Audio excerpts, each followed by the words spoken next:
Diabetes ठीक नहीं हो सकती है, कंट्रोल किया जा सकता है, जिंदगी भर इसकी दवाई खानी पड़ेगी। ऐसा आपको सुनने को मिलता है। महाराष्ट्र में भी ऐसा ही होता है, राजस्थान में भी ऐसा होता है, उत्तर प्रदेश में भी ऐसा होता है, बंगाल में भी ऐसा होता है, झारखंड में भी ऐसा होता है, पंजाब में भी ऐसा होता है। सब जगह आज तक आपको एक ही बात बताएगी कि डायबिटीज कभी ठीक नहीं हो सकती, डायबिटीज की दवाइयां जिंदगी भर खानी पड़ेगी। दोस्तों, डायबिटीज बेसिकली देखिए, क्या वास्तव में इसको इसको डॉक्टर बोलते हैं लाइलाज। क्या वास्तव में डायबिटीज लाइलाज है? क्या डायबिटीज कभी ठीक नहीं हो सकती? क्या दोस्तों, डायबिटीज जिसके बारे में आज तक आपने सुना है कि डायबिटीज एक लाइलाज बीमारी है, मैं आज आपको 100% विश्वास के साथ बोल रहा हूं, डायबिटीज लाइलाज बीमारी नहीं है। डायबिटीज एक ऐसी बीमारी है जिसको बहुत आसानी से ठीक किया जा सकता है। और मैं इसलिए ऐसा नहीं कह रहा कि कुछ ही बोल दिया, नए लोग हम क्या, मैंने पिछले कुछ वर्षों में हजारों लोग ऐसे हैं जिनको डायबिटीज से फ्री किया है, जिनकी डायबिटीज ठीक हो गई है, उनको किसी तरह की दवाइयां नहीं खानी पड़ती हैं। और इसी वजह से मुझे सर्टिफाइड डायबिटिक एजुकेटर बनाया गया इंडिया बुक ऑफ रिकॉर्ड्स की तरफ से। इंडिया बुक ऑफ रिकॉर्ड्स की तरफ से मुझे सर्टिफाइड डायबिटिक एजुकेटर इसीलिए कि कैसे लोगों की डायबिटीज, आपको एजुकेटर बनना है, सिखाना है लोगों को कि डायबिटीज कैसे ठीक हो सकती है। तो पहली बात तो दिमाग में ये बैठा लीजिए मीटिंग के शुरू में ही कि डायबिटीज को ठीक किया जा सकता है। डायबिटीज में ऐसा कुछ नहीं है कि डायबिटीज ठीक ना हो। क्यों डायबिटीज ठीक नहीं हो रही है? क्यों डायबिटीज ठीक नहीं हो रही है? एक छोटा सा रीजन है। देखिए, पहली बात तो समझते हैं डायबिटीज होती क्या है। डायबिटीज होती क्या है, चलिए एक बार थोड़ा सा मैं कुछ चीजें कि डायबिटीज कितने % लोग हैं भारत में डायबिटीज के, और डायबिटीज क्या होती है, बेसिकली टाइप 1 टाइप 2 क्या है, थोड़ा सा इसके बारे में समझते हैं, फिर इसकी अंदर की गहराई की बातें सुनना शुरू करेंगे। चलिए,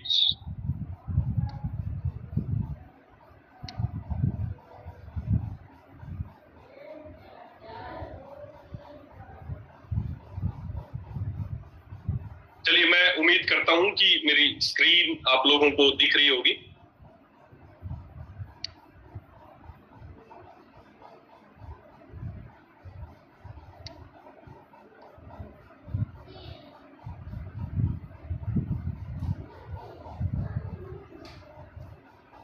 चलिए, तो डायबिटीज देखिए, डायबिटीज जिसको आयुर्वेद में जिसको मधुमेह के नाम से भी जाना जाता है, आयुर्वेद में प्रमेय रोग आदि का, प्रमेय रोग का एक पूरा चैप्टर है आयुर्वेद में। उस प्रमेय में अलग अलग तरह की प्रमेय होती है, उनमें एक है मधुमेह, और उसी को एलोपैथी में, मॉडर्न साइंस में उसको बोला जाता है डायबिटीज। तो ये मधुमेह और डायबिटीज क्या है, थोड़ा सा पहले इसके बारे में समझते हैं। और ये भारत में किस लेवल पे भारत में मधुमेह है, पहले थोड़ा सा इसके बारे में समझते हैं। देखिए, डायबिटीज भारत की आज एक बहुत बड़ी समस्या बनती जा रही है। पिछले 2 वर्षों में लगभग 3.25 करोड़ लोग ऐसे हैं जो नए डायबिटिक भारत में डायग्नोज हुए हैं। तो डायबिटीज क्या है, भारत में 2019 में लगभग 77 मिलियन पीपल डायबिटिक थे, और 2030 का जो इसका है 100 मिलियन, और 2045 100 लोग। आज जो डॉक्टर्स हैं या जो स्पेशल मॉडर्न साइंस के लोग हैं, वो एक ही बात बोल रहे हैं कि भारत डायबिटीज की राजधानी बनता जा रहा है। आने वाले कुछ वर्षों में पूरे इंडिया, पूरे वर्ल्ड में सबसे ज्यादा डायबिटिक पेशेंट जो होंगे वो भारत में होने वाले हैं। अभी अमूमन अगर मैं बात करूं तो 128% की एवरेज ग्रोथ आ रही है डायबिटीज की इंडिया में। इतनी ग्रोथ से लोग डायबिटिक यहाँ पर हो रहे हैं। अगर मैं बात करूं चाइना के बाद, अभी हम 2nd नंबर पे है पूरे वर्ल्ड में, जहां पर इंडिया से चाइना के बाद 2nd नंबर पे है, तीसरे नंबर पे यूएस है, फिर पाकिस्तान है, ऐसे करके अभी हम 2nd नंबर पे हैं डायबिटीज में पूरे वर्ल्ड में। अगर मैं बात करूं तो ये कुछ चीजें ऐसी हैं ताकि आपको इस बीमारी के बारे में थोड़ा सा पता चल सके कि किस लेवल की ये बीमारी। अभी भारत में अगर मैं बात करूं तो 30 से 39 साल के जो लोग हैं तो 11 लोग डायबिटिक है, 19 लोग प्री डायबिटिक हैं, जिनको डायबिटीज होने की संभावना है। भारत में जितने लोग डायबिटिक है उससे ज्यादा संख्या में लोग ऐसे जो प्री डायबिटिक हैं, जो कभी भी डायबिटीज की श्रेणी में आ सकते हैं। लगभग 22 लोग 40 से 49 साल के जो डायबिटिक है, और 21 लोग ऐसे जो प्री डायबिटिक है। 33 लोग ऐसे हैं जो डायबिटिक है, 19 लोग हैं जो प्री डायबिटिक है। तो ऐसे करके डायबिटीज और प्री डायबिटिक, अगर इन दोनों की बात करूं तो भारत में, जैसे अगर मैं बात करूं 1 in 12 इंडियंस, भारत में हर 12 में से एक व्यक्ति आज डायबिटिक है। और बहुत बड़ी जनसंख्या ऐसी है जो डायबिटिक तो है लेकिन उनको पता नहीं कि उनको डायबिटीज है। अगर मैं बात करूं इसके डायबिटीज के, अभी ये तो वही कॉमन चीजें हैं जो मैं आपसे शेयर कर रहा हूं, ये आपके लिए बड़ी कॉमन सी बातें हैं। डायबिटीज के मुख्य लक्षण क्या होते हैं? डायबिटीज के मुख्य लक्षण 3 है। जब भी आपको 3 लक्षण नजर आए तो समझ लीजिए आपकी जो ब्लड में ग्लूकोज का लेवल है, शुगर का स्तर है, वो बढ़ रहा है। 3 मुख्य लक्षण है: पोलीयूरिया, पोलीफेजिया, पोलीडिप्सिया। मतलब पोलीयूरिया यूरिन ज्यादा आना, पोलीफेजिया प्यास ज्यादा आना, और पोलीडिप्सिया पोलीफेजिया भूख ज्यादा लगना, पोलीडिप्सिया प्यास ज्यादा लगना। तो 3 लक्षण है, बस ये याद रखिए, पोलीयूरिया, पोलीफेजिया, पोलीडिप्सिया। पोलीयूरिया मतलब पेशाब ज्यादा आना, पोलीफेजिया भूख ज्यादा लगना, पोलीडिप्सिया प्यास ज्यादा लगना। तो जब भूख बहुत ज्यादा लगने लगे, प्यास बहुत ज्यादा लगने लगे और यूरिन बहुत ज्यादा बार जाने लगे, तो समझ जाइए कि आपको आपके ब्लड में ग्लूकोज का जो स्तर है वो बढ़ गया, आपकी प्यास ज्यादा लगने लगी। इसके अलावा जो और बच गए इनके अलावा कि आपको थकान रहने लग जाएगी, आप थके थके से महसूस करेंगे, लिथार्जी हमेशा रहेगी, कहीं पे कोई वुंड हो गया तो वो जल्दी भरेगा नहीं, बार बार यूरिनरी ट्रैक्ट इन्फेक्शन, पेशाब में जलन होनी शुरू हो जाएगी, आपका वेट जो है या तो बहुत ज्यादा एकदम कम होना शुरू हो जाएगा, और ये सारे आपकी आंखों की समस्या हो सकती है। तो ऐसे कुछ लक्षण नजर आते हैं जब व्यक्ति डायबिटिक हो जाता है। तो अब समझते हैं, देखिए होता क्या है, डायबिटीज है क्या, इसको थोड़ा सा बड़ी साधारण सी बात हम समझते हैं। डायबिटीज क्या है?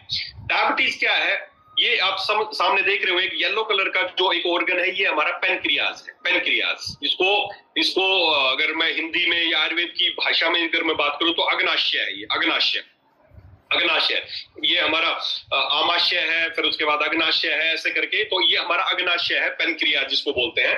होता क्या है, भगवान ने पूरा फुल्ली ऑटोमेटिक सिस्टम बनाया। जब आप खाना खाते हैं तो खाना सबसे पहले हमारे स्टमक में जाता है, आप देख सकते हैं पेनक्रियाज के पीछे नजर आ रहा है, बेसिकली ये आगे ऐसे पड़ा होता है तो पीछे नजर आ रहा है पेनक्रियाज। सबसे पहले हम खाना खाते हैं, वो हमारे स्टमक में जाता है, स्टमक के बाद वो छोटी आंत में जाता है, और जहां जैसे ही छोटी आंत में जाता है, छोटी आंत में शुरुआत में जब खाना गल वल के वहां पर पहुंचता है, तो पूरा देखिए कितना फुल्ली ऑटोमेटिक सिस्टम भगवान ने बनाया है।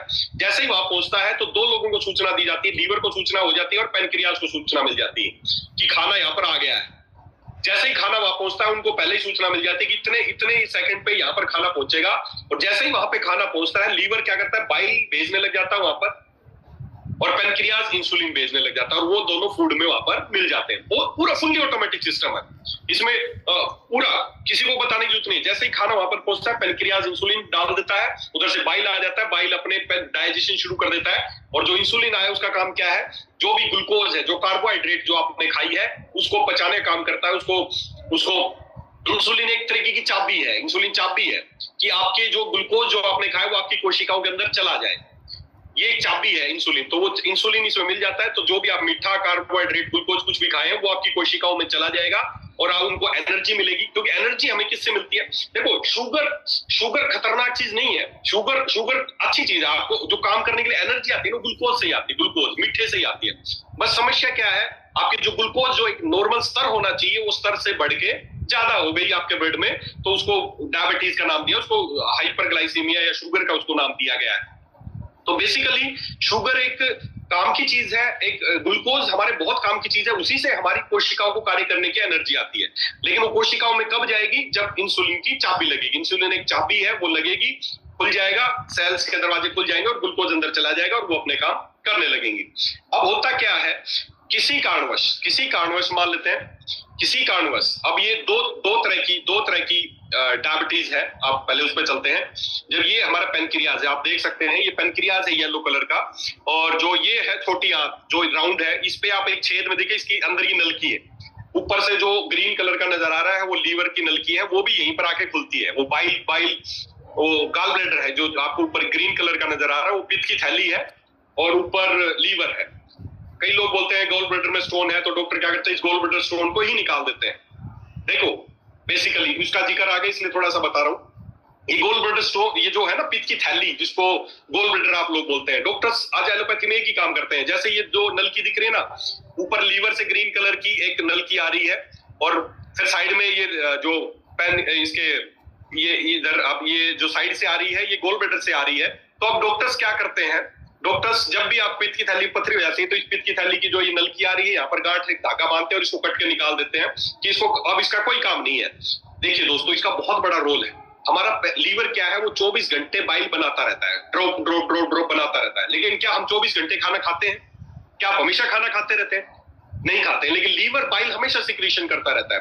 अब होता क्या है, आपको जब अब ये इतना भगवान ने सिस्टम बना दिया, एक बीच में एक स्टोर हाउस बना दिया, इसका नाम है गॉल ब्लैडर। एक बीच में थैली लटका दी कि भाई लीवर तो हमेशा बनाता रहेगा, लेकिन वो देर इसमें स्टोर होता रहेगा, और जब आप खाना खाओगे तो ये जो पित्त की थैली है ना गॉल ब्लैडर, इसको मैसेज मिलेगा कि खाना आ गया है, तो ये ऐसे दब पंपिंग शुरू कर देता है और जो इसमें बाइल भरा है वो सीक्रेट कर देता है और वो छोटी आंत में आ जाता है। तो कितना साइंटिफिक चीज बनाई है भगवान ने। अब वो डॉक्टर्स क्या करते हैं, इसको कट करके निकाल दिया। और ये इतना सेंसिटिव है, इतना सेंसिटिव, आप सोचें इसको ये भी पता है कि किस तरह का खाना खाया है। अगर आप तला भुना खा रहे हैं, नॉन वेज खा रहे हैं, तो उसको पचाने में ज्यादा बाइल चाहिएगा, तो ये जो गोल ब्लैडर है ज्यादा बाइल भेजेगा। और जब सलाद खा रहे हैं, कच्ची सलाद खाई, आपको पता है इजीली डाइजेस्टेबल है, तो ये कम बाइल भेजेगा। इतना सेंसिटिव है। अब जब इसको काट के निकाल दिया डॉक्टर्स ने, तो अब लीवर 24 घंटे बनाता रहेगा, ड्रॉप वाइज ऊपर वाली जो ग्रीन नलकी है वो आ रही है और सीधा पित्त की यहाँ जो हमारी छोटी आंत है यहाँ पर ड्रॉप ड्रॉप ड्रॉप ड्रॉप हमेशा गिरता रहेगा। आप खाना खा रहे हैं या नहीं खा रहे हैं, बाइल हमेशा आता रहेगा। पहली बात, पहला नुकसान तो बाइल वेस्ट हो रहा है। दूसरा, जब आप नॉनवेज खाएंगे या आप सलाद खाएंगे, दोनों ही कंडीशन में बाइल उतना ही आएगा जितना आ रहा है। तो जब भी आप थोड़ा सा भी ऑयली खाएंगे, तला भुना खाएंगे, आपको दस्त लग जाएंगे। क्यों? क्योंकि कंट्रोल तो आपने कट के निकाल दिया। तो कभी भी जिंदगी में ये गलती नहीं करनी कि पित्त की थैली को निकाल दिया किसी, अरे कोई बहुत काम की चीज थी वो, जिसको काट के आपने निकाल दिया, कुछ नहीं, उसकी पथरी कुछ नहीं है। वो जब बाइल अंदर स्टोर है वो सूख जाता है, जम जाता है, तो उसको वो जब स्कैन करते हैं तो वो बोलते हैं पथरी होगी। नहीं है। कभी उसके बारे में जब उसका टॉपिक आएगा लीवर का तब बताऊंगा उसके बारे में। तो अभी आप देख सकते हैं पेनक्रियाज है। पेनक्रियाज की जो नलकी है ये पूरे एक पत्ते जैसे आकार का होता है और इसकी जो बीच वाली नलकी है वो सीधी आंत में आके, छोटी आंत में आगे एक नलकी छोटी सी सफेद खुल रही है। जब यहाँ खाना आता है, पेनक्रियाज की सेल्स को, बीटा सेल्स है, उनको मैसेज मिलता है, वो इंसुलिन सीक्रेट करती हैं और सारा यहाँ पर मिल जाता है। ये है। अब डायबिटीज की दो टाइप है डायबिटीज के, type 1 and type 2। Type 1 diabetes क्या है? टाइप 1 डायबिटीज, इसको ऑटो इम्यून डिसऑर्डर बोलते हैं। ऑटो इम्यून, समझना मेरी बात। इसको किसी डॉक्टर के पास जाओगे तो टाइप 1 को बोलते हैं insulin dependent diabetes mellitus, IDDM, insulin dependent. इसका टाइप 1 का जो साइंटिफिक नेम होता है insulin dependent diabetes mellitus, IDDM। और टाइप 2 का होता है non insulin dependent diabetes mellitus. तो इसके टाइप 1 टाइप 2 बोल दो या IDDM, ये इसके साइंटिफिक नेम, डॉक्टर्स की लैंग्वेज में इसके ये नाम होते हैं। तो आप समझने की कोशिश करते हैं टाइप 1 क्या है। टाइप 1 एक auto immune disorder. Auto immune मतलब मेरी खुद की इम्यूनिटी मेरे अगेंस्ट हो जाती है और वो मेरी चीजों को मारने लगती है, तो उसको बोलते हैं ऑटो इम्यून डिसऑर्डर। तो जब हमारी इम्यूनिटी, जो हमारी रोग प्रतिरोधक क्षमता है, जब वो हमारी कोशिकाओं को मारने लगती है और वो जब वो कहा कि जैसे अब मान लेते किसी को गठिया हो गया, वो भी एक ऑटोइम्यून डिसऑर्डर है, किसी को सोराइसिस हो गया, वो भी एक ऑटोइम्यून डिसऑर्डर है, कहा की कोशिकाओं को वो मार रही है, उसके अनुसार आपको बीमारी हो जाएगी। टाइप 1 डायबिटीज ऑटोइम्यून डिसऑर्डर है, हमारी खुद की इम्यूनिटी खुद के अगेंस्ट हो जाती है और उसमें जो हमारी पेनक्रियाज की बीटा सेल्स है वो उनको मारने लगती है। और जब बीटा सेल्स मरती हैं तो पेनक्रियाज से इंसुलिन का सिक्रेशन स्टॉप हो जाता है और वो हो जाती है टाइप 1। अब जब इंसुलिन बन ही नहीं रहा तो उसको शुगर को पचाने का, जो शुगर की जो चाबी है सेल्स के अंदर जाने की, वो खत्म हो गई और आपकी जो ग्लूकोज है वो ब्लड में ही घूमती रहेगी और हाई ग्लूकोज का लेवल हो जाएगा। और जब आप जांच करोगे तो ग्लूकोज का हाई लेवल आपको दिखेगा, तो हो गया टाइप 1 डायबिटीज। टाइप 2 डायबिटीज में क्या है, बीटा सेल्स डैमेज नहीं है, लेकिन पेनक्रियाज की कुछ फैक्टर्स की वजह से, इन्फ्लामेशन एक बहुत बड़ा रीजन है, सूजन आने की वजह से, खिंचाने से पेनक्रियाज से इंसुलिन का सिक्रेशन कम हो जाता है। जब वो कम हो जाता है तो वो प्रॉपर आपकी कोशिकाओं में प्रॉपर उसको नहीं पहुंचा पाता है और आपकी जो ग्लूकोज का लेवल है वो धीरे धीरे बढ़ने लगता है। तो इस कंडीशन में इसको होते हैं टाइप 2। इसमें आपका जो इंसुलिन है वो उससे रेजिस्टेंट हो जाती है आपकी बॉडी। क्यों? क्योंकि आपने कम निकल रहा है, सिक्रीशन कम निकल रहा है, जिससे रेजिस्टेंट हो गई। जैसे एंटीबायोटिक है, कोई एंटीबायोटिक की डोज है जो भी आप खाते हैं, अगर उससे डोज से आप कम खाते हैं एंटीबायोटिक तो रेजिस्टेंट हो जाती है। उसी तरह डायबिटीज टाइप 2 में इंसुलिन के सिक्रीशन कम होते हैं, जिस वजह से बॉडी रेजिस्टेंट हो जाती है। और समझना अब होता क्या है, ये आप देखें 3 पिक्चर आपको दिख रहे होंगे। ये हेल्दी आदमी है, इसका पेनक्रियाज क्या कर रहा है, जब ये खाना खाएगा, उधर से फूड आया, आप देखें उधर से फूड आया, खाना खाया इस आदमी ने, पहला हेल्दी वाला चार्ट देखें। इस आदमी ने खाना खाया, स्टमक में खाना गया, उधर से ग्लूकोज निकला, उस खाने में जो भी ग्लूकोज वाली चीजें थी, कार्बोहाइड्रेट थे, उससे ग्लूकोज बना, उधर से पेनक्रियाज को मैसेज मिला, उनसे इंसुलिन निकाला और इंसुलिन मिला ग्लूकोज के साथ और वो हमारी मसल्स में और सब जगह वो एब्जॉर्ब हो गया और आपकी नॉर्मली आपकी मसल्स को काम करने के लिए जो स्ट्रेंथ चाहिए वो मिल गई। ये है हेल्दी। टाइप 1 में क्या है, नो इंसुलिन। पेनक्रियाज उधर से खाना तो खाया, उधर से ग्लूकोज भी तैयार हुआ, लेकिन पेनक्रियाज में इंसुलिन ही नहीं बन रहा, नो इंसुलिन। तो इंसुलिन नहीं बन रहा तो सीधी सी बात है जो मसल्स है, जो कोशिकाएं हैं वो ग्लूकोज को इस्तेमाल नहीं कर पाएंगे, आपका शुगर का लेवल बढ़ जाएगा। तो ये हो गया टाइप 1 डायबिटीज। टाइप 2 डायबिटीज में क्या है, पैनक्रियास से इंसुलिन तो बन रहा है लेकिन वो बहुत कम, जितना बनना चाहिए उससे कम बन रहा है, जिस वजह से रेजिस्टेंट है, वो प्रॉपर यूज नहीं कर पा रहा और आपका ग्लूकोज का लेवल बढ़ने लगेगा। तो ये है नॉर्मल टाइप 1 और टाइप 2। टाइप 1 के बारे में ही ज्यादातर दिमाग में ही रहता है कि टाइप 1 क्या, जो लोग इंसुलिन, अब सीधी सी बात है, इंसुलिन बन ही नहीं रहा कोशिकाओं से, तो सीधी सी बात है कि नहीं बन रहा है तो बाहर से इंसुलिन लेना पड़ेगा। इसलिए इसको बोलते हैं insulin dependent diabetes mellitus, IDDM, insulin dependent diabetes mellitus. Insulin बाहर से लेना पड़ता है। अब ये इसमें और थोड़ा गहराई से आपको समझाता हूं। कई लोग बोलते हैं क्या ये ठीक हो सकती है टाइप 2 की, तो करेंगे बात। टाइप 1 इसके बहुत कम रेयर केस मिलते हैं टाइप 1 के। ज्यादातर भारत में जो पेशेंट आपको मिलेंगे वो टाइप 2 डायबिटीज के मिलेंगे, लेकिन बहुत कंडीशन में ऐसे भी बच्चे मिलेंगे आपको कि छोटा बच्चा इंसुलिन ले रहा है तो वो टाइप 1 में है। तो टाइप 1 और टाइप 2 की तो पूरी बात करेंगे कैसे ठीक होगी। टाइप 1 भी क्या ठीक हो सकती है या नहीं हो सकती। देखिए, टाइप 1 के भी होने के दो रीजन है। टाइप 1 के क्यों इंसुलिन नहीं बन रहा, पहली बात तो है जेनेटिक। एक सबसे बड़ा रीजन है जेनेटिक, कि माँ बाप को थी और उसकी वजह से उनके जीन्स के अंदर ही डिफेक्ट हुआ और बच्चे के जीन्स ऐसे बने कि उसकी बीटा सेल्स काम नहीं कर रही है, उसको इंसुलिन प्रोड्यूस नहीं हो रहा। तो ऐसे बच्चे बहुत शुरुआती अवस्था में, बचपन से ही पता चल जाएगा क्योंकि उनकी जीन्स के अंदर से ही डिफेक्ट आया है। तो अगर वो जेनेटिक है, ऐसे बहुत रेयर केस होते हैं, जेनेटिक है और वो इंसुलिन लेना पड़ रहा है, तो ऐसे में हम कुछ नहीं कर सकते। वो बच्चे की जो जीन्स के अंदर ही जो चीजें बनी है उसको अपन चेंज नहीं कर सकते। बहुत रेयर केस ऐसे होंगे। दूसरा है कि इंसुलिन लेना पड़ रहा है, बच्चा है 10, 11, 12 साल का, बचपन में ठीक था कुछ साल, लेकिन अब लेना पड़ गया। तो ये है ऑटो इम्यून। अब उसको बीमारी होगी ऑटो इम्यून, उसकी इम्यूनिटी गड़बड़ हो गई, उसकी इम्यूनिटी उसकी खुद की सेल्स को मार रही, उसकी इम्यूनिटी उसी की सेल्स को मार रही है, जिस वजह से बीटा सेल्स डैमेज हो रही है। और बीटा सेल्स डैमेज होने की वजह से पैनक्रियाज से इंसुलिन नहीं बन रहा है और उसको इंसुलिन लेना पड़ेगा। ये हो गया दूसरा। टाइप 1 होने के दो तरीके हो गए कि पहला तो जेनेटिक, कि माँ बाप से जीन्स में डिफेक्ट आया बच्चे के, तो उसमें तो अपन कुछ नहीं कर सकते, वो उसकी संरचना ही ऐसी है, उसके पैनक्रियाज की सेल्स बनी नहीं या खराब बनी। दूसरा जो टाइप 1 में भी जो ज्यादा आपको मिलेंगे वो है कि ऑटो इम्यून डिसऑर्डर है, बच्चे की इम्यूनिटी डिस्टर्ब हो गई। इम्यूनिटी क्यों डिस्टर्ब हो गई उसके बारे में बात करूंगा। इम्यूनिटी डिस्टर्ब होने का जो सबसे बड़ा रीजन कि छोटे बच्चों में क्यों ऐसा इम्यूनिटी डिसऑर्डर हुआ, ऐसा क्यों हुआ, तो उसके बारे में भी बात करूंगा। और फिर टाइप 2 में क्या है, ये किसी टाइप 1 वाले आपको ज्यादातर चाइल्डहुड अवस्था में ही मिल जाएंगे, बचपन अवस्था में ही आपको टाइप 1 के पेशेंट बच्चे मिलेंगे। टाइप 2 में मैच्योर होने के बाद, एक अवस्था आने के बाद, 30, 35, 40 के बाद के पेशेंट आपको ज्यादातर टाइप 2 मिलेंगे, क्योंकि पैनक्रियाज में धीरे इन्फ्लामेशन आ गई, सूजन आ गई, जिस वजह से सिक्रेशन कम होने शुरू हो गए, तो वो टाइप 2 हो गया। तो ये बच्चे मिलेंगे ज्यादातर टाइप 1 के, और टाइप 2 में मैच्योर मिलेंगे आपको, ये आप दोनों से पहचान सकते हो।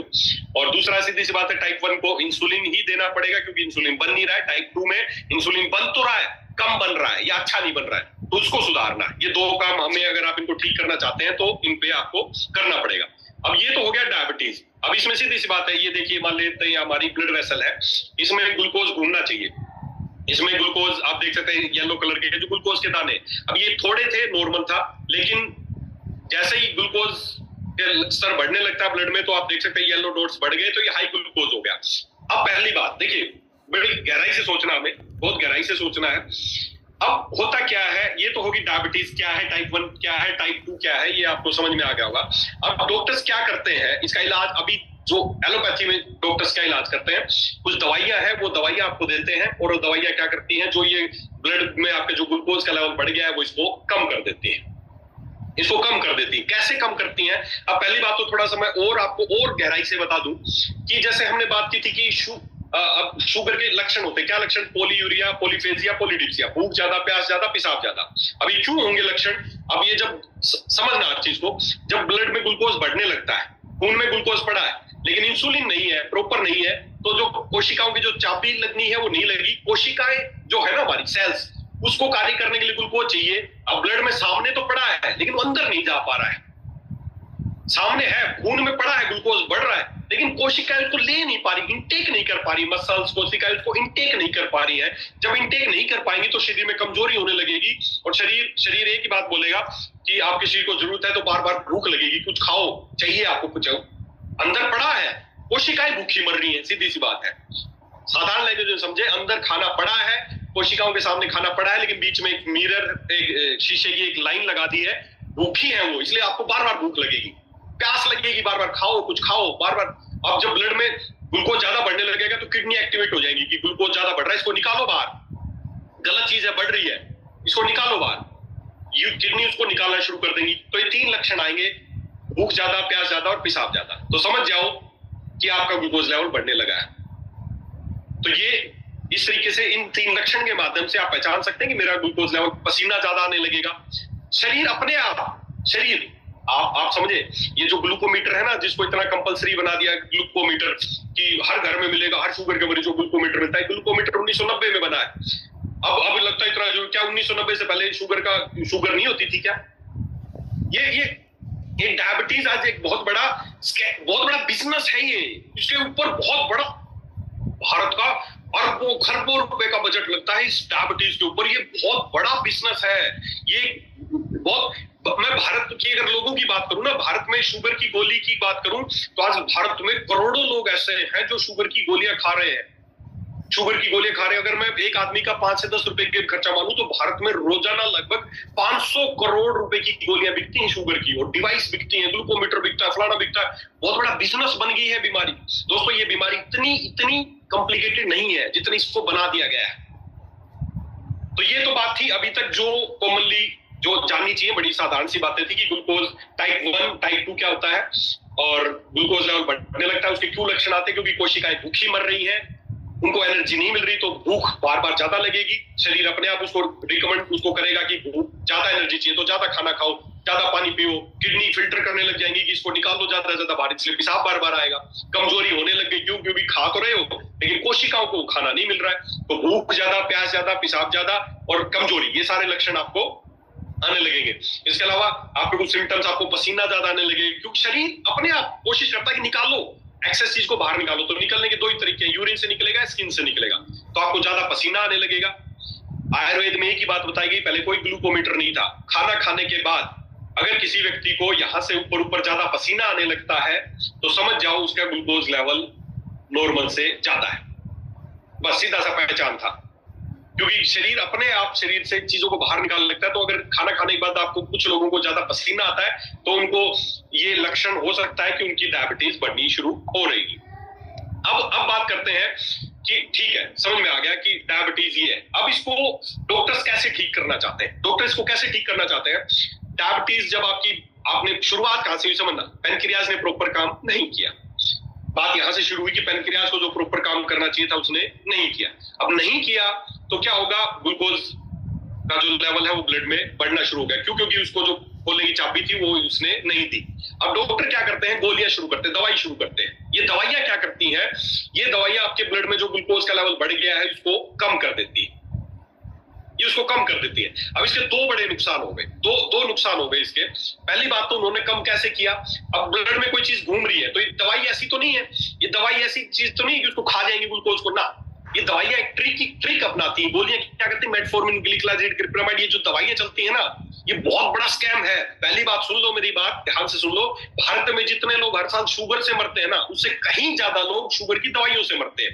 शुगर से खतरनाक शुगर की गोली है, जो गोली मेटफॉर्मिन की गोली, ग्लिसराइड, जो भी आप दवाइयां खा रहे हो ना शुगर की, शुगर से ज्यादा खतरनाक शुगर का इलाज है, शुगर की दवाइयां हैं।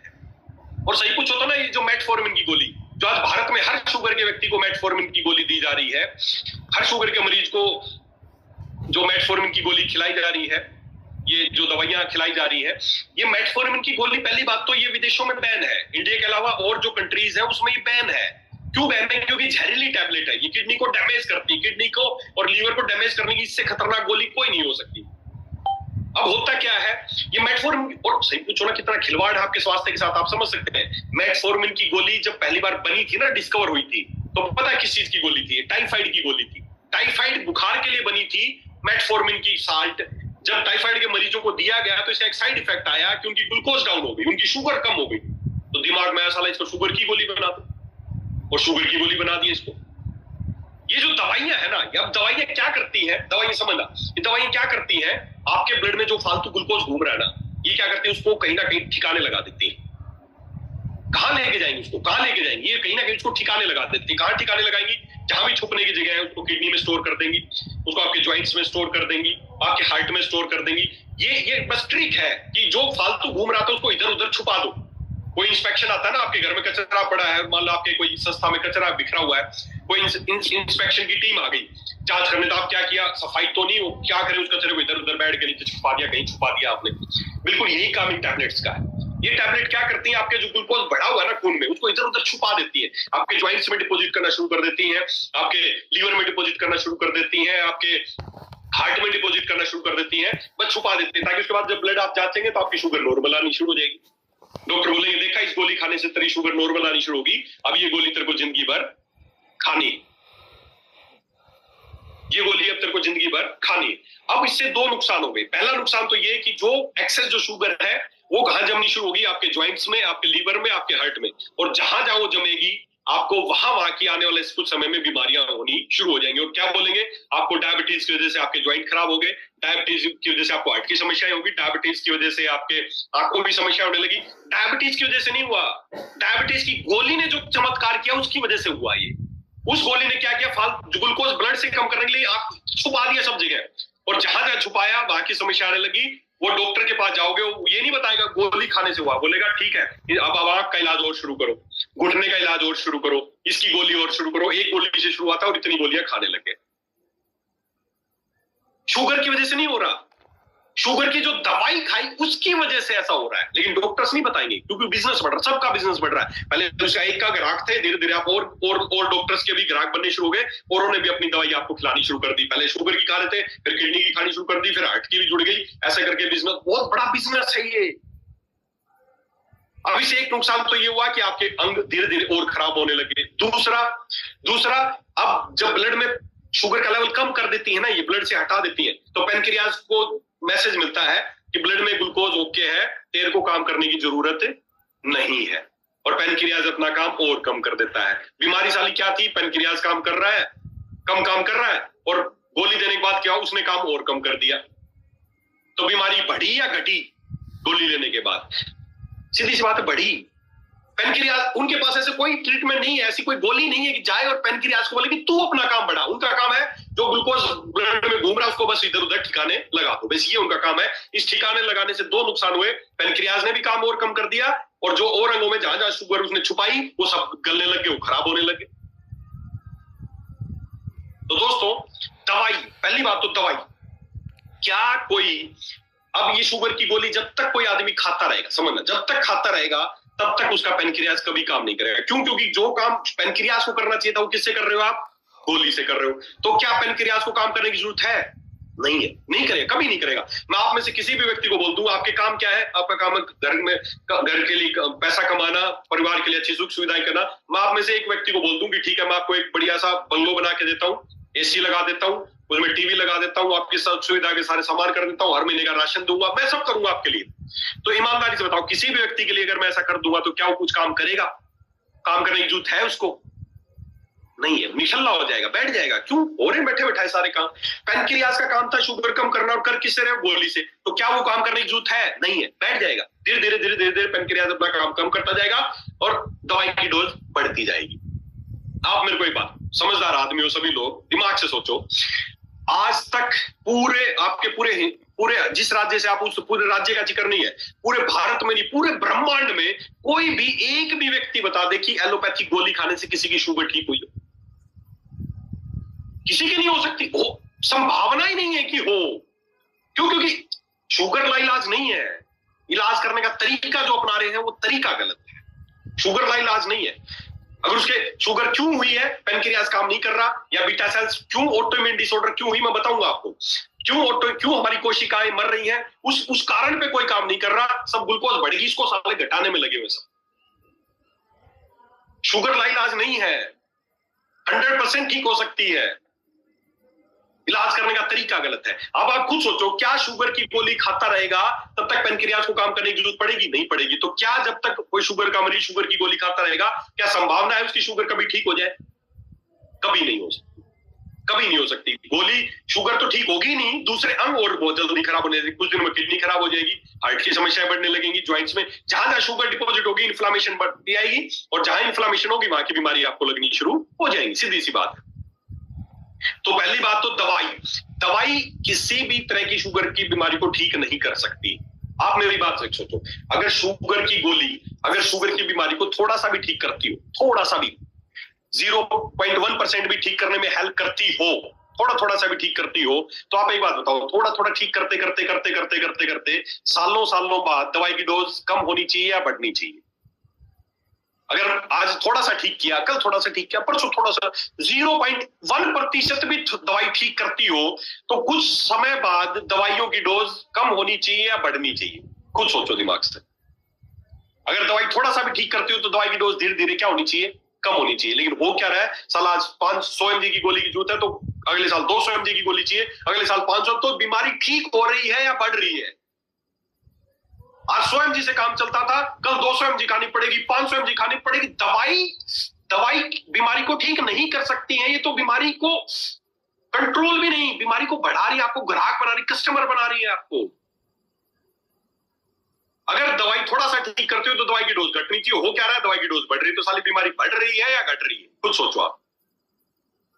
सीधी सी बात है, बढ़ रही है। साला कल तक 500 mg से खाना पड़ रहा था, आज 1000 mg की मेटफॉर्मिन कर दी है, कल 50 mg का ग्लिप्रामाइड खाना पड़ रहा था, 100 mg खाना पड़ गया, तो साली बीमारी बढ़ी या घटी? बढ़ रही है, बढ़ रही है। तो बीमारी लाइलाज नहीं है, ठीक करने का तरीका गलत है। और इसमें और सही पूछो ना, तो ये जो सिस्टम है ना, ये एलोपैथी जो स्कैम चल रहा है, ये शुगर, ये जो चल रहा है ना, ये डॉक्टर्स की गलती नहीं है इसमें। क्यों गलती नहीं है? गलती हमारी है। क्यों? क्योंकि आप समझते नहीं है एलोपैथी क्यों बनी है, एलोपैथिक चिकित्सा क्यों बनी है। आप गूगल पे सर्च करो, एलोपैथिक चिकित्सा बनी है। आप गूगल पे सर्च करना एलोपैथी का प्रिंसिपल क्या है, एलोपैथिक चिकित्सा का सिद्धांत क्या है, क्यों बनी है वो, तो आपको आंसर में एक ही चीज लिखी आएगी, एलोपैथिक चिकित्सा या मॉडर्न साइंस जो है वो सिम्टमेटिक ट्रीटमेंट करने के लिए बनी है। उसका काम ही ये है कि वो बीमारी के लक्षणों का इलाज करती है, बीमारी का इलाज नहीं करती है। एलोपैथिक चिकित्सा खुद ही चिल्ला चिल्ला के बोल रही है कि हम भाई बीमारी को ठीक नहीं करते, हम तो बीमारी के लक्षणों को ठीक करते हैं। आप खुद समझदार हो, बीमारी के लक्षणों को ठीक करके क्या कभी बीमारी को ठीक कर सकते हो क्या? नहीं। बीमारी को ठीक करना तो बीमारी के लक्षण का नहीं, कारण का इलाज करना पड़ेगा, कारण। और हम क्या करें, लक्षणों को, हम शुगर की बीमारी में, शुगर बढ़ना असली बीमारी नहीं है, और हम जिंदगी भर शुगर को कम करने की गोली पे लग जाते हैं। साले खाओ, कम करो, कम करो। कम क्या कर रही है? छुपा रही है इधर उधर, साले गला देंगे पूरे शरीर को। हमें शुगर को कम नहीं करना, हमें पेनक्रियाज को चालू करना है कि वो करे कम। समझो, बस ये छोटा सा डिफेक्ट है। हम क्या कर रहे हैं, शुगर को कम करने की गोली खा रही है, बीमारी है ही नहीं। बीमारी तो असली है, पेनक्रियाज काम नहीं कर रहा, ये है बीमारी। उस पे काम करो। कर रहे हैं किसके? शुगर कम कर रहे हैं। बीपी की बीमारी में बीपी को कम कर रहे हैं, थायराइड में थायराइड के हार्मोन बाहर से दे रहे हैं, कैंसर में कैंसर ही गांठ के ये तो बीमारियां ही नहीं है, ये तो उसके लक्षण है। और एलोपैथी तो बिल्कुल सही कर रही है, क्योंकि इसी के लिए बनी है वो। उसका काम क्या था? शुगर बढ़ी दिख गई, उसको कम कर दिया, छुपा दिया, उसने अपना काम कर दिया। अब निर्भर आप पे करता है कि अगर आप चाहते हो आपकी बीमारी हमेशा के लिए ठीक हो, आपकी डायबिटीज ठीक हो, तो हमें बीमारी के कारण का इलाज करना पड़ेगा। कारण लक्ष्य खाली ये नहीं कि शुगर को कम करना, नहीं, इसका टारगेट ही नहीं है हमारा। तो हमें कारण का इलाज करना है, तब आपकी शुगर अपने आप ऑटोमेटिक ठीक हो जाएगी, आपको कुछ करने की जरूरत नहीं है। तो ये तो बात समझ में आ गई कि इलाज करने का तरीका गलत है, और हमें सही तरीका अपनाना है। सही तरीका है कि कारण का इलाज करना। अब कारण का क्या इलाज करना है वो समझते हैं। देखिए, पहली बात तो मैं आपको एक चीज बता दूं, अगर किसी की शुगर बिना दवाई लिए पूरे दिन में शुगर कभी भी बिना दवाई लिए अगर 250 तक है, तो आप शुगर के पेशेंट नहीं है। 250 तक शुगर आपकी नॉर्मल है। और ये पिछले 1.5 साल 2 साल पहले अमेरिका जर्नल, जो एक अमेरिका की बहुत बड़ी संस्था है, उन्हें नई गाइडलाइन जारी कर दी है। शुगर का एवरेज अगर पूरे दिन में आप बिना दवाई खा के 250 तो समझो ज्यादा थी तब आया, बिना दवाई खाए, कोई भी बिना दवाई खाए अगर आपका शुगर लेवल 250 है, तो लिख लो दोस्तों, आप शुगर के पेशेंट नहीं है। और भारत में 70% ऐसे लोग हैं जिनका शुगर लेवल 250 है, और उनको भी शुगर का मरीज बनाया गया है। शुगर का 250 तक, 250 तक लेवल आपके शरीर के लिए नुकसानदायक नहीं है। नुकसानदायक कब है? जब वो 250 हो जाता है और आपको गोली शुरू कर देते हैं, अब साला नुकसानदायक है। तो पहली बात तो जिस भी व्यक्ति के पास जाए, बोले भाई साहब शुगर कितनी है? कितने पेशेंट मेरे ऐसे हैं जो 230, 240, 250 रहती है, 10 साल से शुगर की दवाई। अरे मेरे भाई, सत्यानाश हो गया। बिजनेस है दोस्तों। 250 तक। और पहले जब पहली बार डिस्कवर हुई थी ना शुगर की बीमारी, तो इसका जो नॉर्मल लेवल था वो 250 था। पहले शुगर की जो गाइडलाइन थी ना 250 था, कि 250 नॉर्मल लेवल है। लेकिन समय के साथ जब पहली बार डिस्कवर हुई तो 250 था। उसके बाद कुछ समय बाद एक मीटिंग हुई, उस मीटिंग में सभी लोग बैठे कि यार ये शुगर का ना 250 लेवल ठीक नहीं है। कुछ लोग बैठे उस मीटिंग में। कौन लोग थे उस मीटिंग में? वो लोग थे जो फार्मा कंपनियां जो शुगर की गोली बनाते हैं, उन सब का एक रिप्रेजेंटेटिव उस मीटिंग में बैठा था। अब सोचो क्या फैसले होंगे वहां पर। सारे लोग बैठे और मिलकर डिसाइड किया कि यार शुगर का ना 250 लेवल ठीक नहीं है, इसको ठीक करो। तो कितना ठीक करो? शुगर का लेवल कर दो 200, नॉर्मल 200 होनी चाहिए। कर दिया 200। और जैसे ही 200 किया, करोड़ों लोग भारत में ऐसे थे जो डायबिटिक हो गए, ऑटोमेटिक डायबिटिक हो गए। क्यों? क्योंकि उनकी 200 से 250 के बीच में थी। 250 नॉर्मल लेवल 250 था पहले, बैरिगेड था 250 की, यहां तक ठीक है, उसको घटा के कर दिया 200। अब इससे ऊपर के जितने लोग थे ऑटोमेटिक डायबिटिक हो गए। रात को बेचारे ठीक ठाक सोए थे, कोई डायबिटिक नहीं थे। अगले दिन से गाइडलाइन आ गई कि जिसकी भी 200 से ज्यादा है वो शुगर का पेशेंट है। तो बैठे बैठाए शुगर के मरीज बन गए भाई। लो जी, दवाई का कारोबार चल गया, बढ़ गई उनकी सेल। वही तो रिप्रेजेंटेटिव बैठे थे, सेल बढ़ानी थी, बढ़ा दी। फिर भी नहीं माने, बोले यार 200 नहीं, ये गलत है। फिर कुछ सालों बाद मीटिंग हुई, उसको कर दिया 170 कि नॉर्मल शुगर का लेवल करो 170। अब जैसे 170 किया, बैठे बैठाए फिर से करोड़ों लोग ऐसे थे, लाखों लोग ऐसे थे जो डायबिटिक हो गए। बेचारे बिल्कुल ठीक ठाक थे, पहले दिन तक तो ठीक थे, अगले दिन से गाड़ी जारी होते ही पता चला जिसकी भी 170 से 200 तक थी वो सब लोग डायबिटिक हो गए। डॉक्टर के पास जाए, जांच करें, ओ तेरे को तो शुगर है, ले भाई गोली खा। बन गया वो भी शुगर का पेशेंट, बन गया वो भी ग्राहक।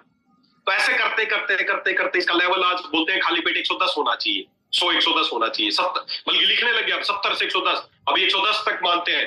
जैसे ही 110 घटाते घटाते लाए, लोग बढ़ते गए शुगर के मरीज। अब कुछ दिनों बाद बोल देंगे 110 भी ठीक नहीं है भाई, इसका नॉर्मल कर दो 70। जैसे 70 करोगे, आप में से हम में से ज्यादातर लोग शुगर के पेशेंट बन जाएंगे। बोल रहे हैं ना कि आने वाले समय में भारत शुगर की राजधानी होगा, ऐसे ही तो होगा। घटाते घटाते साला इसका लेवल कर देना 10, जिसकी भी 10 से ज्यादा शुगर का मरीज बन गए सब डायबिटिक। लो जी, बन गया डायबिटिक, बन गया, करोड़ों का कारोबार चलेगा यहाँ पे। तो पहली बात तो इससे ज्यादा घबराने की जरूरत नहीं है। 250 तक शुगर ग्लूकोज का लेवल आपको कोई नुकसान नहीं करता है, जब तक आप दवाई नहीं खाते। अगर दवाई खाएंगे तो जरूर नुकसान करेगा। तो 250 तक बिल्कुल फ्री होकर रहिए, शरीर अपने आप मैनेज कर लेगा, आपको कोई छेड़खान करने की जरूरत नहीं है। आपका किडनी अपने आप उसको बाहर निकाल देंगी, फालतू है। तो 250 तक किसी नुकसानदायक नहीं है। तो आपके 70% मरीज तो इस बात से ठीक हो जाएंगे। चाहोगे ना आप, देखना लोगों के साथ क्या हो रहा है। तो जबरदस्ती दवाई खिलाई जा रही है, उनको दिमाग में घुसा दिया तेरी 250 है, तेरी 240 है, 230 है। मेरे पास लोग आते बोले जी मेरी 250 है। अच्छी बात है यार, बढ़िया ग्लूकोज है, ज्यादा एनर्जी मिलेगी, अच्छा काम करोगे। सालों को उल्टा दिमाग में बैठाया जाता है, उसको दवाइयां खिलाए जाते हैं। तो पहली बात तो शुगर का नॉर्मल लेवल 200-250 तक किसी तरह की कोई नुकसानदायक नहीं है। अगर इससे ज्यादा जाता है तो हमें सोचने की जरूरत है। तो हमें क्या सोचने की जरूरत है? हमें क्या सोचने की जरूरत है कि अब पेनक्रियाज हमारा कम काम कर रहा है, हमें इसके काम को बढ़ाना है, बस दैट्स इट।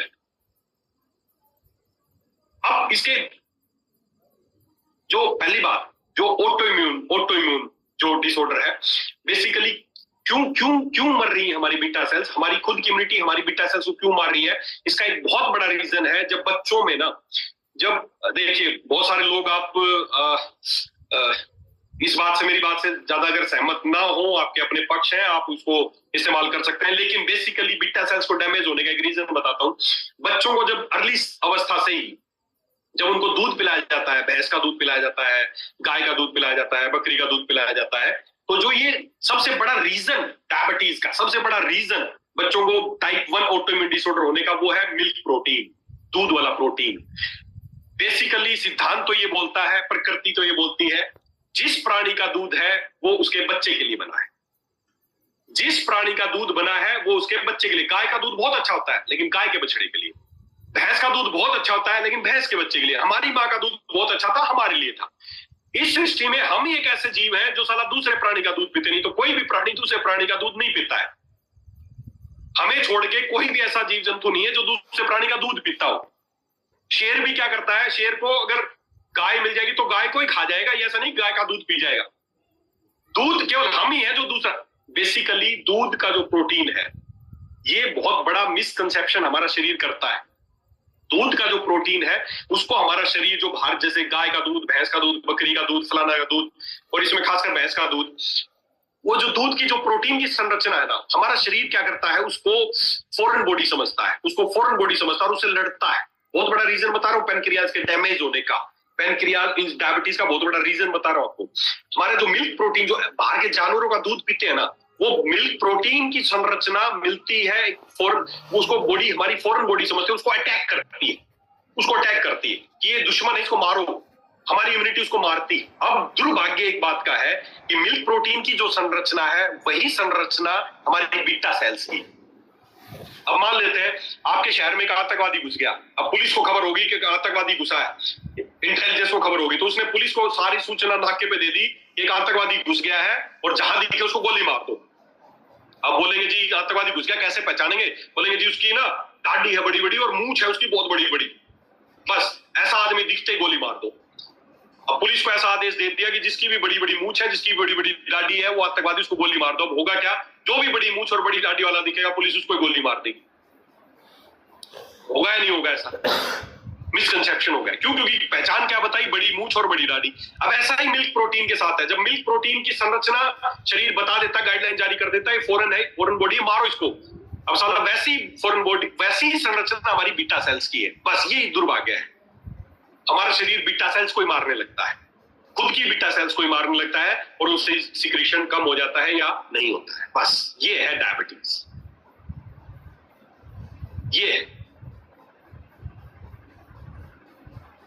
ये है असली जड़। ऑटो इम्यून, हमारी खुद की इम्यूनिटी हमारे अगेंस्ट होगी। अब पेनक्रियाज की सेल्स मर जाएंगी, डैमेज हो जाएंगी, तो इंसुलिन बनना बंद हो जाएगा। टाइप 1 डॉक्टर इंसुलिन देना शुरू कर देंगे। सोचो, नहीं बन रहा था, बाहर से देना शुरू कर दिया। उसका इलाज नहीं किया कि इसकी सेल्स को कुछ करें, जिंदा करें, कुछ सोचें, बाहर से देना शुरू कर दिया। साला थोड़ी बहुत जान बची भी रही होगी तो बाहर से इंसुलिन दे दिया, अब उसका काम बिल्कुल खत्म हो गया, वो बिल्कुल खत्म हो जाएगा। तो टाइप 1 डायबिटीज, इसका मेन सबसे बड़ा रीजन यही है। और टाइप 2 का भी, कि जो मिल्क प्रोटीन, बेसिकली जो एनिमल प्रोडक्ट्स आप खा रहे हैं,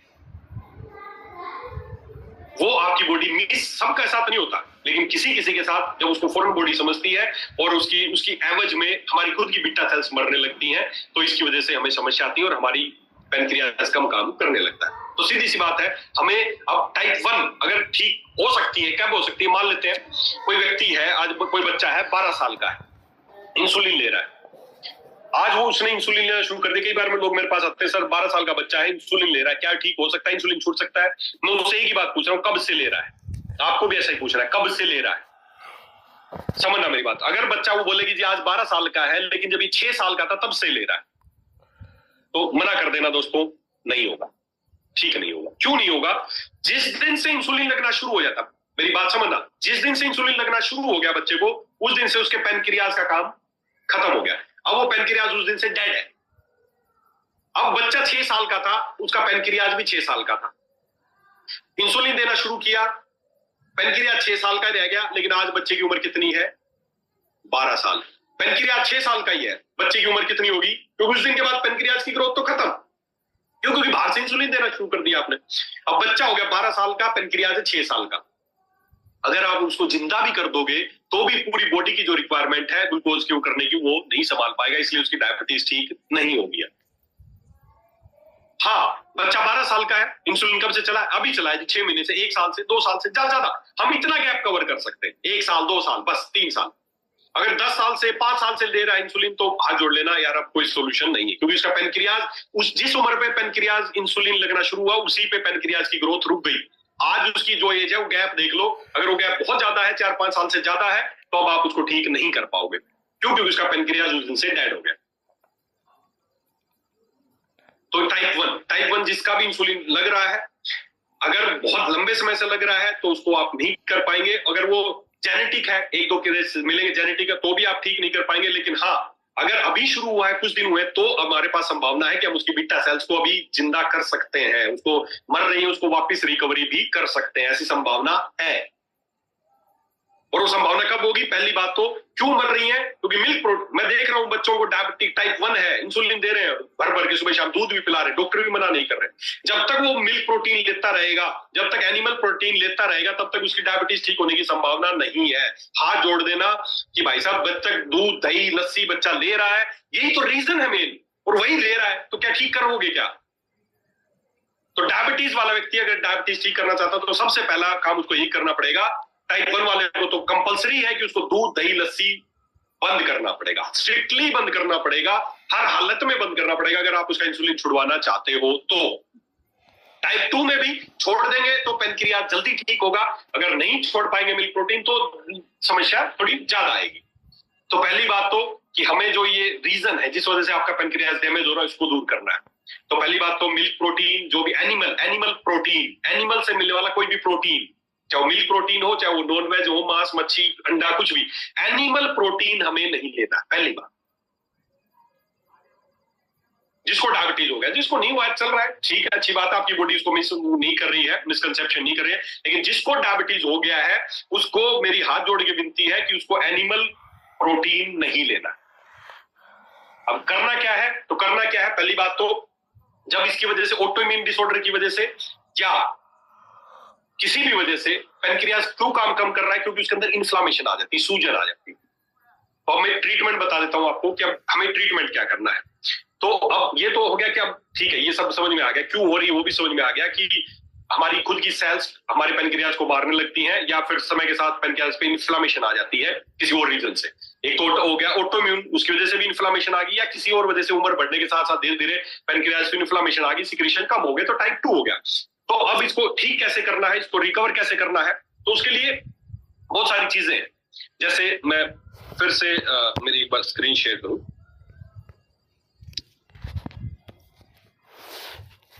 बहुत सारी चीजें हैं, जैसे कुछ आयुर्वेद में जड़ी बूटियां हैं। जैसे सबसे पहले एक जड़ी बूटी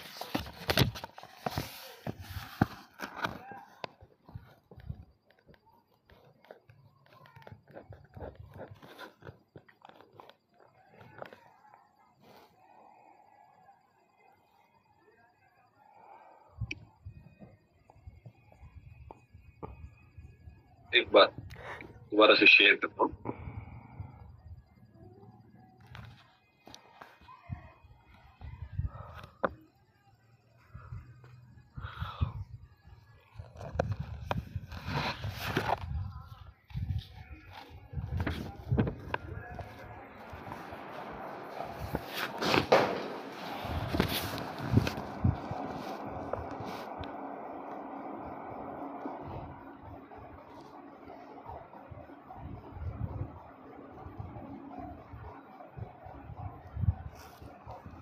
तो कुछ आयुर्वेद में कुछ जड़ी बूटियां हैं, आयुर्वेद में कुछ जड़ी बूटियां हैं, जैसे कि एक तो सबसे पहला नाम गुड़मार।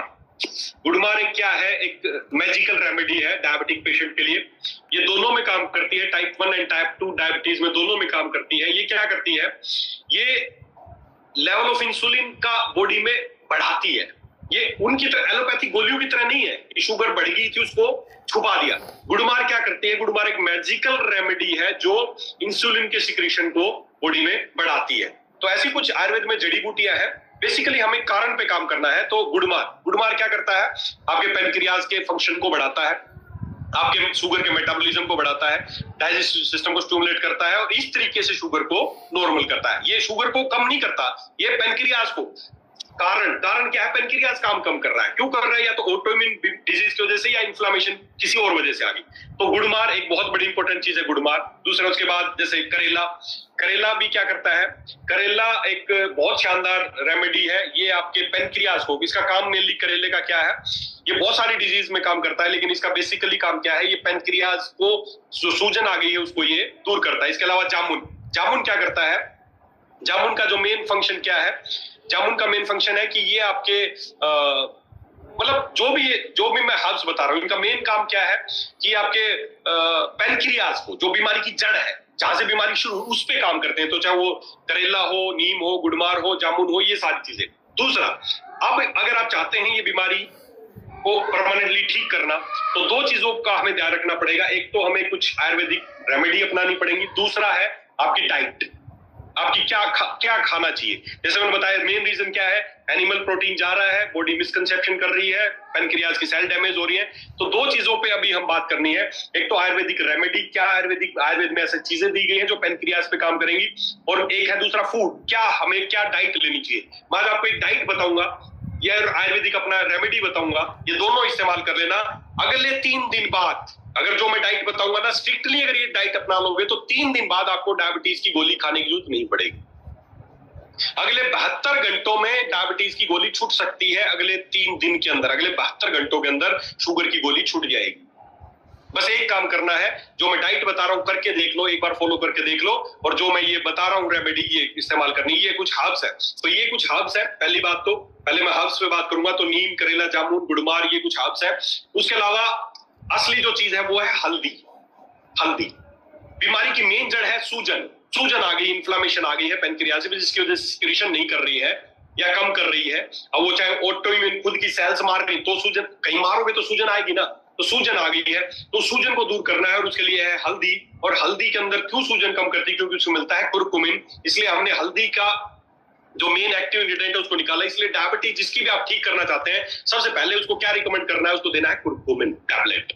बच्चा है तो 1 गोली, बड़ा है तो 2 गोली तक दे सकते हो, या 1 गोली से भी काम चल सकता है। तो सबसे पहली चीज आपको रिकमेंड करनी है कुरकुमिन, क्योंकि रूट कोज। फिर उसके बाद जो ये और हर्ब्स मैंने बताई हैं, इनको इस्तेमाल करना है। और इन सारी हर्ब्स को, नीम, करेला, जामुन, गुड़मार, विजयसार, ऐसी बहुत सारी अनगिनत जड़ी बूटियां हैं जो पेनक्रियास पे काम करती है, उसके सिक्रीशन बढ़ाती हैं। और इन सब को मिला के हमने कुछ शानदार प्रोडक्ट आपके लिए तैयार किए हैं। कौन से प्रोडक्ट हैं वो आप सबको पता है। टैबलेक्स प्रवाही जो क्वाथ हमने तैयार किया है, इसमें नीम, करेला, जामुन, गुड़मार इनको उबाल के उनका काढ़ा तैयार किया है। टैबलेक्स टैबलेट है। और एक दूसरी एक अलग चीज है, उसके बारे में बताऊंगा। तो पहली बात तो डायबिटीज को जो आपको प्रोडक्ट इस्तेमाल करने हैं वो कौन कौन से हैं? बेसिकली 3 प्रोडक्ट इस्तेमाल करने हैं, कुरकुमिन, डायबलेक्स टैबलेट और डायबलेक्स जूस। ये 3 प्रोडक्ट देने हैं। लेना कैसे है? कुरकुमिन की 1 गोली या 2 गोली खाना खाने के बाद गर्म पानी से लेनी है। दूध नहीं लेना है, किसी भी हालत में नहीं लेना है। दूसरा डायबलेक्स टैबलेट और डायबलेक्स प्रवाहित क्वाथ है, ये दोनों ही 1 गोली और 30 ml खाना खाने से लगभग 40 मिनट पहले सुबह और 40 मिनट शाम को, 40 मिनट पहले शाम को। तो ऐसा करके ये प्रोडक्ट आपको इस्तेमाल करना है, कुरकुमिन, डायबलेक्स टैबलेट और डायबलेक्स क्वाथ। ये आपको इस्तेमाल करने 3 प्रोडक्ट। उसके बाद एक और प्रिंसिपल है, अगर यही सारी चीजें आप लेते हैं तो ये धीरे धीरे आपके ब्लड में पहुंचेंगी। इन्हीं चीजों को डायरेक्टली ब्लड में पहुंचाने का भी एक सीधा सा फॉर्मूला है, जो कि इंस्टेंट रिजल्ट आपको मिलेंगे। और उसी सिद्धांत पे हमने बनाया है परमेय मिहिर तेल। आयुर्वेद का चरक संहिता में आज से हजारों साल पहले परमेय की चिकित्सा में बताया गया परमेय मिहिर तेल। आप प्रैक्टिकली करके देखना, कोई भी कड़वी चीज, नीम ले लेना, करेला ले लेना, या वो गड़ुम्बा आता है जिसको इंद्रायण बोलते हैं, कोई भी चीज अपने घर में एक बर्तन में डालना, उनकी चटनी बनाना और पैरों से ऐसे ऐसे उसको मसलने लग जाना। आप पाएंगे 10 मिनट बाद, 20 मिनट बाद, 40 मिनट बाद, किसी को समय अलग अलग लगता है, लेकिन कुछ समय बाद आपका मुंह कड़वा हो जाएगा। क्यों हुआ ऐसा? क्योंकि आपके पैरों के जो छिद्र है वहां से चीजें अब्सॉर्ब होती हैं आपके अंदर। और इसी सिद्धांत पे हमने जो भी आयुर्वेद की जो डायबिटीज की दवाइयां हैं, उससे हमने तेल बना दिया। तेल के माध्यम से चीजें जल्दी आपके अंदर पहुंचेंगी और डायबिटीज में तुरंत आपको रिजल्ट मिलेंगे। ये परमेय मिहिर तेल वही काम करता है। इसको हमें क्या करना है? पैर के तलवों पे और हाथों पे बस सुबह शाम 10 मिनट मालिश करनी है। इससे 2 फायदे होंगे। जिनको डायबिटीज है उसकी वजह से न्यूरोपैथी होगी, नसें खराब होगी, वो ठीक हो जाएंगी। दूसरा, उसकी डायबिटीज इंस्टेंटली, क्योंकि सीधा आपने ब्लड में पहुंचा दिया, सीधा ब्लड में चीजें पहुंच गई। तो इससे क्या हुआ? आपकी जो डायबिटीज, आप किसी की शुगर उसकी मापेंगे तो जो भी शुगर है उसकी है 300 है, 350 है, 400 है, 500 है। परमेय मिहिर तेल की पैर के तलवों पर, हाथों पे मालिश करनी है और 10 मिनट बाद दोबारा माप लेना। 10 मिनट बाद, जैसे ही 10 मिनट मालिश खत्म हुई, दोबारा उसकी शुगर माप लेना। 300 थी तो 250 हो जाएगी, 350 थी 300 मिलेगी, 400 थी तो हो सकता है 300 आ जाए, 350 आ जाए। इंस्टेंटली आपको 10 मिनट के अंदर रिजल्ट दिख जाएंगे। परमेय मिहिर तेल की इतना शानदार ये तेल हमने डिजाइन किया है, अभी तक डायरेक्ट सेलिंग कंपनी में किसी के पास ये नहीं है। डायरेक्ट सेलिंग कंपनियां आयुर्वेद के नाम पे, आयुर्वेद बोलते हम आयुर्वेद पे काम कर रहे हैं, आयुर्वेद का ए भी नहीं कर रहे हैं अभी तक। बस कुछ सिलेक्टेड प्रोडक्ट आयुर्वेद लो जी, आयुर्वेद सब वही कंपनियां ला रही। आयुर्वेद का खजाना बहुत बड़ा है। चरक संहिता में परमेय चिकित्सा में बताया गया परमेय मिहिर तेल। हमने साला चरक संहिता पढ़ी, जब समझ में आया कि कितना बड़ा खजाना है, इसको हमने उतार दिया। आज तक किसी कंपनी ने नहीं बनाया इसको। आप इस्तेमाल करके देखें। तो ये 3 चीजें साथ में कुरकुमिन, ये आपको इस्तेमाल करना है। ये तो होगी हमारी रेमेडी। अब उसके बाद डाइट, क्या आपको खाना है, कैसे खाना है, बस ये आपको जरूर फॉलो कर लेना है। अगले 3 दिन बाद ही आपको डायबिटीज की गोलियां छूट जाएंगी। बहुत बड़ी बात है ये, अगर इस डाइट चार्ट को फॉलो कर लोगे तो क्या है वो डाइट चार्ट, मैं आपके आगे शेयर कर देता हूं।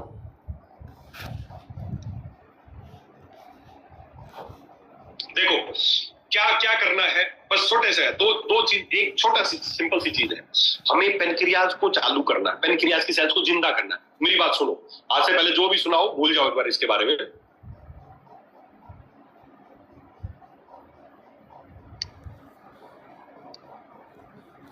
एक सेकंड।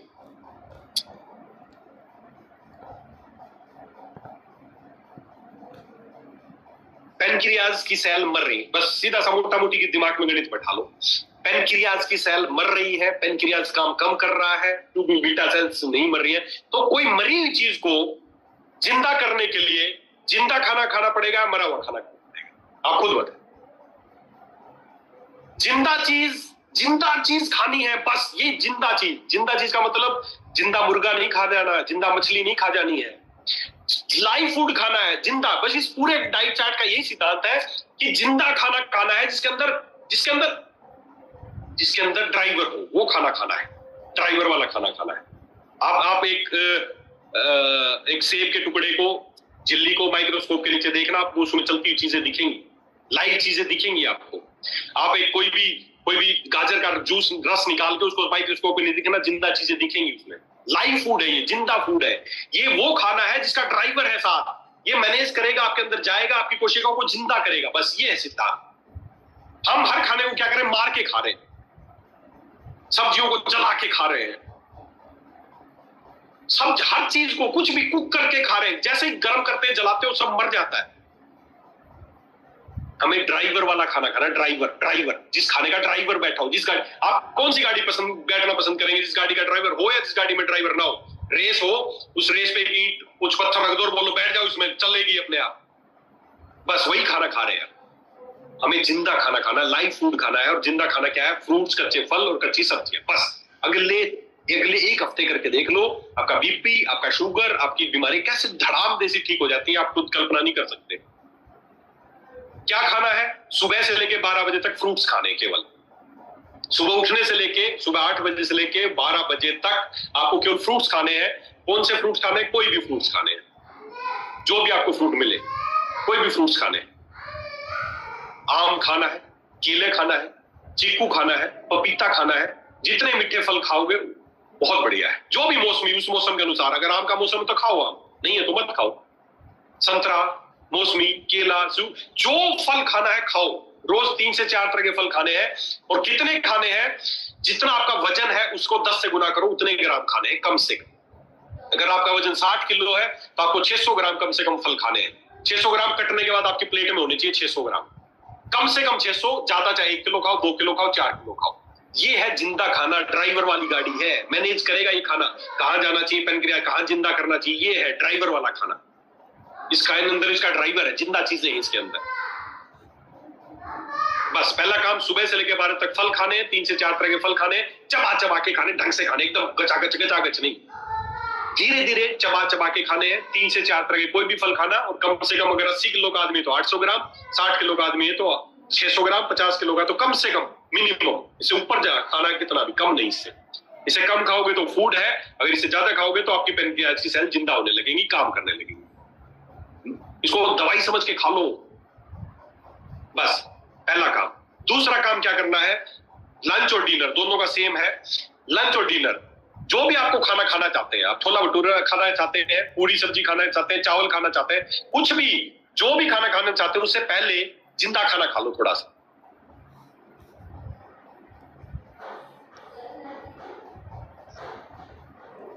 एक सेकेंड का मुझे लगेगा, 1 सेकेंड।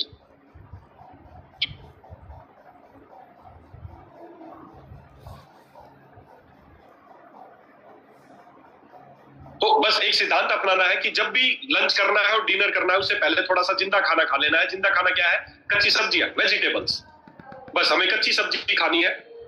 कितनी खानी है? आपका वजन गुना 5, जितना आपका वजन है। आपका वजन अगर 60 किलो है, आपका वजन अगर 60 है तो 60 गुना 5 कितना हो गया? 300। तो 300 ग्राम पहले कच्ची सलाद खा लेनी है। फिर उसके बाद जो जितनी भी भूख हो आपको, जितनी भी भूख हो, कुछ भी खा सकते हो, कितना भी खा सकते हो। आपके घर में छोले भटूरे बने हैं, चावल बना है, रोटी बनी है, सब्जी बनी है, जो मन करे वो खा सकते हो। लेकिन सबसे पहले क्या खाना है? सबसे पहले क्या खाना है? कच्ची सलाद खानी। एक सेकंड। सबसे पहले कच्ची सलाद खानी है, 300 ग्राम खानी है, 60 किलो के आदमी के हिसाब से बता रहा हूं। उसके बाद अपना वो जो भी नॉर्मल फूड है वो खा सकता है। उसी तरह रात को करना है, रात को भी खाना खाने से पहले आपको थोड़ी कच्ची सलाद खानी है। कितनी खानी है? आपके वजन को 5 से गुना करें उतनी आपको कच्ची सलाद खानी है। और उसके बाद क्या करना है, जो भी आपके घर में खाना बना है, रात को जो भी दलिया खाते हैं, खिचड़ी खाते हैं, कुछ भी खाते हैं, जो आपकी मन करे वो आप खा सकते हैं। बस 2 चीजें का ध्यान रखना है खाने में, तेल कम हो और नमक कम, बस ये 2 चीजों का। और वेज होना चाहिए, नॉन वेज नहीं होना चाहिए। बस ये सिद्धांत अपना लो दोस्तों, देखना कैसे शुरू। जिंदा जो शरीर की सेल्स कोशिकाओं को रीजनरेट करने का खाना खाना है वो है कच्चा खाना। तो सुबह से 12 बजे तक आपको फ्रूट्स खाने हैं, 3 से 4 तरह के फ्रूट्स खाने हैं। कितने खाने हैं? वजन से 10 गुना करें उतने। ये पूरा मैं डाइट चार्ट आपको शेयर कर दूंगा मीटिंग के बाद या कल सुबह, आपको ये मिल जाएगा। आप सब इसको, कोई भी डायबिटीज के पेशेंट हो जाए उसको दे के आए। लंच में और डिनर में खाना खाने, नॉर्मल खाना खाने से पहले आपको कच्ची सलाद खानी है, वजन से 5 गुना करके उतनी कच्ची सलाद, गाजर, मूला, जो प्याज, जो भी खाना चाहे। फिर उसके बाद अपनी खाना खाएं। प्लेट 1 कच्ची सलाद, प्लेट 2 आपका नॉर्मल खाना। कई लोग बोलेंगे सर मैं प्लेट 2 पहले खा लूं तो बाद में सलाद खाता रहूंगा। अगर उल्टा करेंगे तो उल्टे रिजल्ट आएंगे, डायबिटीज कम होने की बजाय और बढ़ सकती। तो जैसा कहा जाए वैसा करना, पहले प्लेट 1 खानी है, फिर प्लेट 2 खानी है। ये है नॉर्मल क्या खाना है। अब क्या नहीं करना है, बस 2-3 चीजें गांठ बांध लो जिंदगी में, कभी शुगर नहीं होगा। जो मैं बता रहा हूँ वेरी इंपॉर्टेंट, वो समझना। पहली बात तो क्या लेना है वो मैंने बता दिया, डायबिलेक्स लेना है और वो टैबलेट लेना। दूसरा जो इंपॉर्टेंट बात है वो बोल रहा हूं, रात को 8 बजे के बाद खाना नहीं खाना। अगर आप चाहते हैं अपनी डायबिटीज ठीक करना तो करके देख लीजिए, ऐसा कोई रूल नहीं है जिससे आप मर जाएंगे। रात को 8 बजे के बाद खाना नहीं खाना है, पहला रूल। दूसरा रूल, नो एनिमल प्रोडक्ट, कोई भी एनिमल प्रोडक्ट नहीं लेना, दैट्स इट। तीसरा, कोई भी पैकेट वाला फूड नहीं लेना, biscuit, chips, Kurkure, cold drink, जो भी पैक्ड फूड इंडस्ट्री से, जो भी इंडस्ट्री से फैक्ट्री से बनके जो खाना आ रहा है वो खाना नहीं लेना, बस दैट्स इट। भूल जाओ बाकी सब चीजों को, आपकी डायबिटीज ठीक होके रहेगी, 100% होके रहेगी, कोई इसको रोक नहीं सकता। ये जो मैंने बताया ये खाना है, रात को 8 बजे के बाद खाना नहीं खाना है, एनिमल प्रोडक्ट नहीं लेना और पैक्ड फूड नहीं लेना है, जो भी इंडस्ट्री में, फैक्ट्री में बनने वाला खाना नहीं खाना है। बस ये काम कर लो, देखना आपकी डायबिटीज कैसे ठीक होगी। ये मैं डाइट चार्ट आपको शेयर कर दूंगा।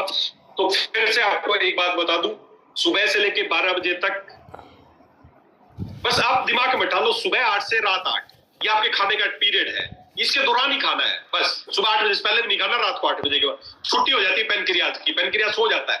उसके बाद साला जो भी खाओगे तो उसकी छुट्टी हो चुकी है, वो सब आपको नुकसान करेगा, फायदा नहीं करेगा। पेनक्रियाज का जागने का समय है सुबह 8, रात को 8 बजे सो जाता, दिमाग में बैठा लो। अब इसके अनुसार मैनेज कर लो अपने खाने में। सुबह 8 बजे उठता है, रात को 8 बजे सो जाता है पेनक्रियाज। अगर शुगर ठीक करना चाहते हो तो इसके बीच में ही खाना खाना। क्या खाना वो मैंने बता दिया, सुबह फ्रूट्स खाने हैं, दोपहर को खाने से पहले सलाद खानी है और रात को भी खाने से पहले सलाद खानी है। रात को 8 बजे के बाद खाना नहीं खाना है, एनिमल प्रोडक्ट नहीं लेना है, दूध, दही, लस्सी, छाछ, जो भी पशुओं से मिलने वाला। फिर लोग बोलते हैं सर दूध दही तो नहीं लेता, चिकन खा सकता हूं क्या? मतलब एनिमल प्रोडक्ट नहीं लेना, सीधा एनिमल को ही खा जाओ। तो कोई भी ना एनिमल खाना है ना एनिमल प्रोडक्ट खाना है। बस दोस्तों ये काम करके देख लो, डायबिटीज बहुत आसानी से, अरे आज ही करके देखो ना, और 3 दिन बाद माप लेना शुगर, गोली की जरूरत है या नहीं है। 3 दिन ये खाना खा लो और ये जो प्रोवाइड टैबलेट्स, कुरकुमिन और टैबलेट और तेल, बस ये काम करके देख लो। क्या अपनी शुगर की गोलियां खा रहे उतने सालों से, क्या आज तक उन डॉक्टरों से पूछा कभी मेरी शुगर कब ठीक होगी, मैं कब तक खाऊंगा? साला 1 गोली खाता है, 2 गोली शुरू कर देता, 3 शुरू कर देता, 4 शुरू, उनसे तो कभी नहीं पूछते आप। यहाँ कोई भी आप किसी के पास भी जाते हो, बोलता है मेरी शुगर ठीक हो, गारंटी क्या? अरे आप कॉन्फिडेंस से दो ना कि जहां तू लेके आ रहा है, एम्स से लेके आ रहा है, क्या उसने बोला तेरी शुगर ठीक हो? नहीं हो सकती। मैं बोल रहा हूँ ठीक हो सकती है। ये 3 महीने के लिए ट्रीटमेंट शुरू कर दे, और ये डाइट कितने दिन तक लेनी है, डाइट लेता रहे जब तक ठीक रहे। क्या इसमें गलत क्या है? जिंदा खाना खा रहे हैं यार, मरा हुआ के बजाय थोड़ा सा जिंदा ऐड कर दिया। आज सब कुछ मरा हुआ खा रहे हो, पूरे दिन मरा हुआ खाना खा रहे हो। साला सुबह उठते दही पराठा, मर गया सब कुछ, फिर दोपहर में चावल, मर गया सब कुछ, रात को भी मरा हुआ, सब मरा हुआ खाना खा रहे हो, इसलिए तो शरीर मरता जा रहा है। कैसे जिंदा रहेगा? तो थोड़ा सा जिंदा खाना अपने खाने में ऐड कर देना है, देखेंगे आपकी बॉडी, आपका अकेली शुगर नहीं, आपका बीपी, थायराइड, स्किन डिजीज सब ठीक होने लग जाएंगी। ये जो डाइट चार्ट है ये अकेली शुगर का नहीं है, ये हर बीमारी को ठीक करने का डाइट चार्ट है। अगर आप अपने घुटने ठीक करना चाहते हो, करके देख लो 1 महीने इस डाइट चार्ट को। आंखें ठीक करना चाहते हो, 1 महीने करके देख लो, कोई मुश्किल काम नहीं है। बोलते शाम को मैं दुकान से लेट आता हूँ, दुकान ही लेट बढ़ाता हूँ, वहां मंगा लो डब्बा। सलाद वहां खा लो, करना पड़ेगा दोस्तों। अगर शरीर को जिंदा रखना है तो जिंदा चीजें बढ़ानी पड़ेंगी अपने खाने में, और यही है इस डाइट चार्ट का सिद्धांत। तो बस दोस्तों, डायबिटीज से किसी तरह की घबराने की जरूरत नहीं है। जितना